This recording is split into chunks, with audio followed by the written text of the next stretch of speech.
చట్టానికి నాయనికి 4 సింహాలు అంటే 3 సింహాలు మీరు కనిపించే 4 సింహాలు మా అన్న రమేష్ అన్న మరియు బీసీ సోదరులు అన్నదమ్ములందరికీ అందరికీ శిరస్సు వంచి నమస్కారం తెలియజేసుకుంటున్నా.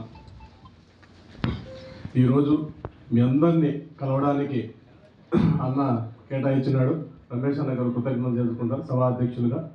అన్న మనమందరం 2011 నుంచి జగనన్నతో నడుస్తున్నాం. అంతకుముందు రాజశేఖర రెడ్డి సార్తో నడిచిన నడుతులు ఆయన అర్థాంతంగా చనిపోయిన తర్వాత అన్ని కష్టాలు పడినాము. 2011లో జగనన్న కోసం బై ఎలక్షన్లో మా మిథునుడన్న 25 వార్డు ఇన్ఛార్జ్ అయితే 3 వార్డు ఇన్ఛార్జ్గా కేటాయించి చేశాను. చాలా బాగా కష్టపడినాము. చాలా మంచి మెజార్టీతో అప్పుడు జగన్మోహన్ రెడ్డి గారు భారతదేశం మొత్తం ఒక పారిగా ఆంధ్రప్రదేశ్ ఒక తిరిగి చూసింది. ఎందుకంటే అంత మెజార్టీ ఆ రోజు మనం అందరం కష్టపడి చేశాం. అందరూ కూడా అన్నగారు కూడా అప్పుడు మండలాల వారిగా ఇన్ఛార్జ్ చేసినారు, తాలూకాల వారికి ఇన్ఛార్జ్ తీసుకొని ఆ రోజు పార్లమెంటు ఢిల్లీ దాకా వినిపించింది ఆ రోజు. మరి ఈరోజు బీసీ బిడ్డలు డబ్బుకు పేదోళ్ళేమో కానీ మాటకు మాత్రం పేదోళ్ళు కాదు. ఏమన్నా పేదోళ్ళ మాటకు మాట ఇస్తే చచ్చే వరకు అదే కట్టుబడి ఉంటాం.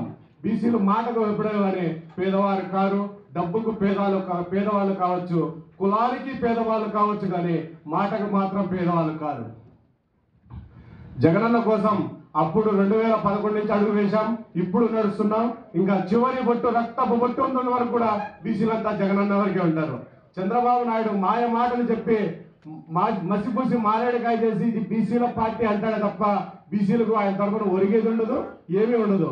కానీ ఆయన మాయ మాటలను కొన్ని ఛానళ్ళు ఉదరగొట్టి ఆయన ఏదో ఉద్ధరిస్తున్నట్టు చూపిస్తాయి, కానీ ఏమి చేసేటట్టు ఏమీ ఉండదు.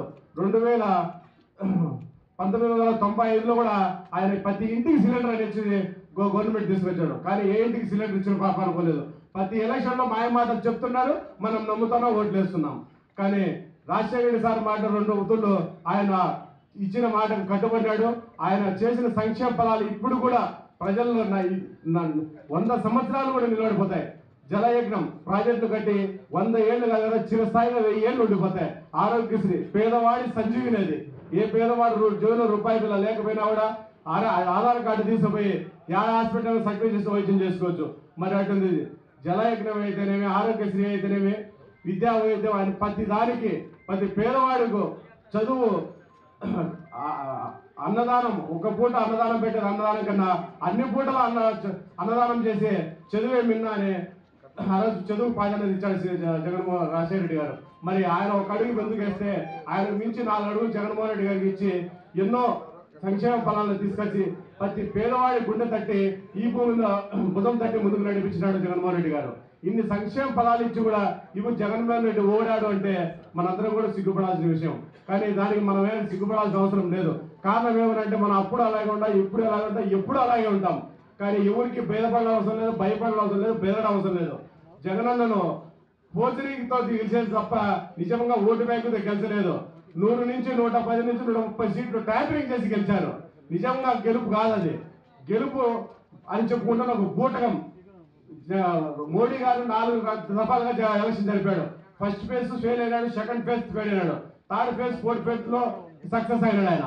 కారణం ఏమిటి? అప్పుడు కనుక్కున్నాడు, నాకు గాలి లేదని చెప్పి ఇలాంటి చీడపొలంలో చీడ వేసి ఈవీఎంతో గెలిచాడు. నరేంద్ర మోడీ గెలుపు ఈవీఎంతోనే, చంద్రబాబు నాయుడు గెలుపు ఈవీఎంతోనే. కాబట్టి మనందరం కూడా ఈసారి ఈవీఎంలు భద్రకొట్టాలి, అన్న చెప్పినట్టు ఈవీఎంలు భద్రకొట్టి దాటి ముందుకు పోవాలని మనందరం కూడా మండల స్థాయి నుంచి, గ్రామ స్థాయి నుంచి, మన తాలూకా స్థాయి నుంచి, జిల్లా స్థాయి వరకు రాష్ట్రం అంతా నలుమూలలా తిరిగి మన పార్టీ కోసం కష్టపడాల్సిన బాధ్యత మనందరిపైన ఉంది. మరియు మీ అందరికి కూడా మరొకసారి శిరస్సు నమస్కారం తెలియజేసుకుంటూ విరమించుకుంటాం. మరి పెద్దలు మాట్లాడాలని. జోహార్ వైఎస్ఆర్, జై జగనన్న. ఆకలి వేస్తా ఉంటారు పాపం, అందుకే నా సౌండ్ లేదు.